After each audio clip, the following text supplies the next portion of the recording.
মাঠে গোলের উল্লাস, গ্যালারিতে সমর্থকদের আবেগ, সব মিলিয়ে বিশ্বকাপের রোমাঞ্চ এখন শীর্ষে।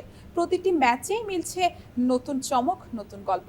সেই সব খবর নিয়ে সমকাল বার্তা কক্ষ থেকে আপনাদের স্বাগত জানাচ্ছি। আমি তিন্নি অধিকারী, আমার সঙ্গে আছেন সমকালের বিশেষ প্রতিনিধি সেকান্দার আলী। সেকান্দার আলী, আপনাকে স্বাগত জানাচ্ছি ধন্যবাদ সমকাল বার্তা আপনাকে। কক্ষে। কেমন আছেন? ভালো আছি, নিশ্চয়ই আপনারাও ভালো আছেন। ফুটবলের আমেজে এখন আমেরও আমেজ চলছে, সবকিছু মিলিয়ে সবাই আর কি। কেমন বলেন এবার, কেমন দেখলেন? আপনাকে জিজ্ঞেস করি আমি, ফুটবল কেমন দেখছেন? ফুটবল আসলে যেমনটা দেখছি, তো প্রতিনিয়তই মাঠে খেলা ঘুরে যাচ্ছে। তো সেই বিষয়ে ফ্রান্স গ্রুপের শেষ ম্যাচে তো 4-1 গোলে নরওয়েকে হারিয়েছে, আর উসমান দেমবেলে হ্যাটট্রিক করেছে প্রথমার্ধেই। কতটা থ্রিলিং ছিল ম্যাচটিতে! অসাধারণ। আপনার সাধারণত আমরা থ্রিলিং যে জিনিসটা বুঝি সেটা হচ্ছে যে দ্রুত, যে শুধুমাত্র গোল করা নয়, গোলের মধ্যে আর্টিস্টিক যে একটা ভাব থাকে, সেই জিনিসটা তিনি দেখিয়েছেন। আপনার দুটো অ্যাসিস্ট করেছেন হলো এমবাপ্পে। সেই এমবাপ্পের কাছ থেকে বল পাওয়ার পরেও যে একটা প্লেস বের করতে হয়, ডিফেন্ডারদের মাঝখান দিয়ে যে বল আপনার বাঁক নিয়ে, ধনুক বাঁকা যেটা আমরা বলি, সেটা হলো একেবারে এইভাবে শট নেওয়া, যে একেবারে কোনার পোস্টে, ফার পোস্টে গিয়ে যে গোল হচ্ছে, এটা কিন্তু বিউটিফুল একটা দৃশ্য। এইটা দেখার মধ্যে যে আনন্দ রয়েছে সেটা ওসমান দেমবেলে দেখিয়েছে।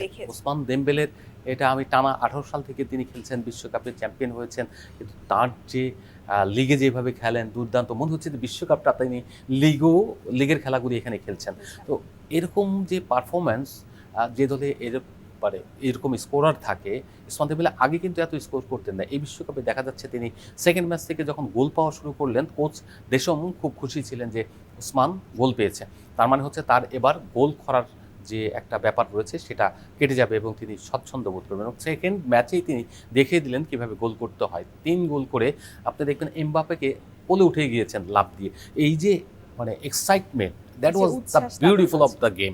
তো ওইটা তিনি সব দ্রুত গোল করে ম্যাচটাকে জয়ের প্রান্ত নিয়ে গেছেন। তারপরে নরওয়ে তার বেস্ট 11-এ খেলায়নি, কিছু বিশ্রাম দিয়েছে, তারা জানে যে তারা কোয়ালিফাই করবে, এবং সেই কারণে তারপরেও যেটা ফ্রান্স তার সেরা দলটা নিয়ে খেলেছে, পরবর্তীতে চেঞ্জ করেছে, দেমবেলেকে বসিয়ে দিয়েছে, তার জায়গায় অন্যজনকে নামিয়েছে, ক্যাপ্টেন খেলেছে এমবাপ্পেও। শেষ পর্যন্ত এমবাপ্পে গোল পায়নি, কিন্তু তিনি দারুণ ফুটবল খেলেছেন। তিনি যে পাস, তাকে টেনে ফেলে দেওয়া যায় না, তিনি কিন্তু সেই প্লেয়ার না যে গুঁতো লাগলেই পড়ে যাবেন মাঠে বা হাল ছেড়ে দেবেন। তিনি হচ্ছে লড়াকু একজন প্লেয়ার, এবং গোল পাননি, কিন্তু তার ফুটবল শৈলী ছিল অসাধারণ, এবং সেটাকে আমরা আসলে উপভোগ করা যোগ্য ছিল, এবং আমরা সেটা উপভোগ করেছি। ব্যক্তিগতভাবে যদি আমাকে জিজ্ঞেস করেন, পুরো ফ্রান্স দলই আসলে ভালো ফুটবল খেলেছে। নরওয়ে আক্রমণটা খারাপ করেনি, তারা কিন্তু একটা প্রসেসের ভিতর দিয়ে গিয়েছে, চাপ তৈরি করেছে, কখনো কখনো একটা গোল করেছে। তাদের গোলকিপার যদি চিন্তা করেন, ফ্রান্সের গোলকিপার, উনি কিন্তু পেনাল্টি সেভ করে দিয়েছেন। তো পেনাল্টি সেভ করে দেওয়ার পরে সেটা কিন্তু একটা দারুণ ব্যাপার, কনফিডেন্স কোন লেভেলে চলে যায় যখন পেনাল্টি সেভ করে ফেলেন। অসাধারণ। সব মিলিয়ে এই ফ্রান্স দুর্দান্ত। এই ফ্রান্স যদি বিশ্বকাপ চ্যাম্পিয়ন হয় তাহলে অবাক হওয়ার কিছু নেই, কিন্তু নকআউটের প্রতি তিনি আনসার্টেন একটা ব্যাপার থাকে। নকআউট হচ্ছে সার্টেন ডেথ, মানে যে কেউ আজকে শেষ হয়ে যেতে পারে, মৃত্যুবরণ করার মতো অনেকটা। তো সেই জায়গা থেকে বলবো যে আগামীকাল থেকে নকআউট স্টেজ শুরু হয়ে যাচ্ছে, অর্থাৎ গ্রুপ পর্বের খেলা শেষ হয়ে যাবে দিনের প্রথম ভাগে, আর রাতে শুরু হয়ে যাবে নকআউট, কানাডার আর এর ম্যাচ দিয়ে, দক্ষিণ আফ্রিকার ম্যাচ দিয়ে। তো আচ্ছা, তো কালকে থেকে নকআউট শুরু হয়ে যাচ্ছে, যেমনটা বললেন, কানাডা আর দক্ষিণ আফ্রিকার ম্যাচ দিয়ে। তো নকআউটে ব্রাজিলের প্রতিপক্ষ হচ্ছে জাপান, আর্জেন্টিনা খেলবে কেপ ভার্দের বিপক্ষে, আর ফ্রান্সের প্রতিপক্ষ সুইডেন। তো এই রাউন্ডে তো সবাই সেরা দল উঠেছে, তো কেমন হতে পারে এই সেরা দলগুলোর মধ্যে খেলা? ডেফিনেটলি আপনার ধরেন যে গ্রুপ পর্বে যে খেলাগুলো ছিল, অনেক নবীন দল ছিল এখানে, যাদের এক্সপিরিয়েন্স কম, জর্ডান বলেন কিংবা ইরাক বলেন, তার সঙ্গে যদি কোরাসাও বলেন, এই যে সব দলগুলো, কেপ ভার্দ এর মধ্যে ব্যতিক্রম কেন, তারা যে মানের ফুটবল খেলেছে, তাদের গোলকিপার অসাধারণ। তারা পর্তুগালের সেকেন্ড ডিভিশনের একটা লিগে খেলা গোলকিপার, কিন্তু তার পারফরমেন্স হলো ওয়ার্ল্ড ক্লাস।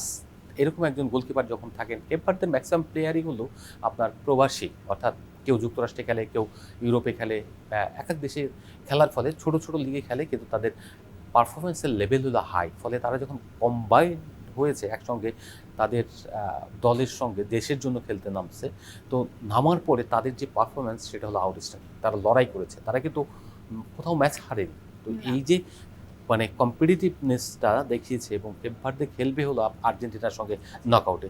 তো আর্জেন্টিনার জন্য কিন্তু বিষয়টা সহজ নাও হতে পারে। এখন আর্জেন্টিনা আবার ওই দিন আউটস্ট্যান্ডিং খেলে ফেললে কিছু করার থাকবে না, তখন দেখবেন কেপ ভার্দের পক্ষে হয়তো যথা সম্ভব হবে না। কিন্তু এই কেপ ভার্দে যে 32-তে এসেছে, তার মানে তাদের ক্যাপাবিলিটি এবং কোয়ালিটি ফুটবল, হ্যাঁ ক্যাপাবিলিটি যেমন আছে তেমনি কোয়ালিটি ফুটবল খেলার সক্ষমতা রয়েছে। আমরা যেটা বলি ক্যাপাবিলিটির বিষয়টাই, তার সঙ্গে আবার আর্জেন্টিনাও যেমন মানে ফুটবল খেলছে, তার টানা 2 ম্যাচ জিতে কোয়ালিফাই করেছে, মেসি নির্ভর দলটা অনেক বেশি।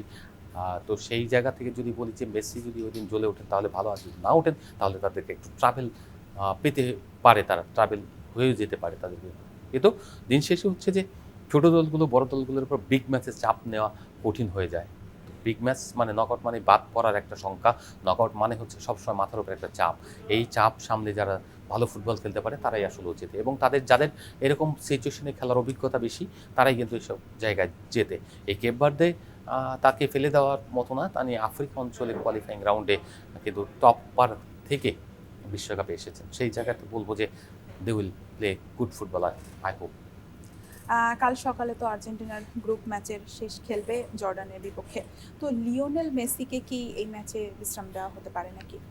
দেখুন, তাদের যে মিডিয়া টিওয়াইসি একটা খুবই জনপ্রিয় একটা মিডিয়া আর্জেন্টিনা, সেই জায়গা থেকে আমরা প্রতিনিয়ত খবর পাচ্ছি যে লিওনেল মেসিকে বিশ্রাম দেওয়া হতে পারে। কারণ হচ্ছে যে তার তো একটা বয়সও হয়েছে, আর একটা ব্যাপার হচ্ছে যে বিশ্রাম দিয়ে তাকে যা পরিপূর্ণ শক্তি দিয়ে যে পরের ম্যাচে নকআউট ম্যাচে খেলানোর জন্য হয়তো কোচের একটা কৌশল থাকবে। আবার বেঞ্চ কত শক্তিশালী, মেসিকে সারা দলটা কেমন শক্তিশালী সেটা পরখ করে দেখার একটা ব্যাপার রয়েছে। আর্জেন্টিনা যেহেতু গ্রুপ চ্যাম্পিয়ন হয়েই রয়েছে, সেহেতু তার প্রতিপক্ষ অলরেডি নির্ধারিত হয়ে গিয়েছে। তারা যদি হারেও তারপরে কোনো সমস্যা নেই।